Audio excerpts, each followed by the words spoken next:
বলো হাই পাপা। আমরা আবার এসেছি গ্রামের মধ্যে, বলো। আজকে আমরা আবার গ্রামে এসেছি। তো ওখানে একজন চাষি আছে, তো সেই চাষিকে জিজ্ঞাসা করলাম। তো উনি বললেন এখান থেকে যত খুশি নিয়ে যেতে পারে। আর আমরা এসে ধনে পাতা তুলতে। নিশা এই যে ধনে পাতা তুলছে। এখানে ধনে পাতা হয়েছে, আর এদিকটা ব্রোকলিও হয়েছে। তবে জমিগুলো কিন্তু ঘেরা পুরো একদম কংক্রিটের ওয়াল দিয়ে জমিগুলো ঘেরা আছে চারদিকটা। আর এখানে মধ্যখানে একটু গেট করা আছে একদম মেন রোডের পাশে। সো এই গেট দিয়ে এই গেটে দিয়ে ঢুকতে হয়। জমিগুলো সুন্দরভাবে ঘেরা আছে।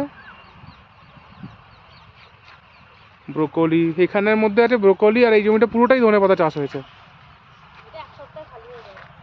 হ্যাঁ, কিন্তু এটা আবার মানে আপনি দেখবেন এই সমস্ত জিনিসগুলো 2 সপ্তাহের মধ্যে খালি হয়ে যাবে।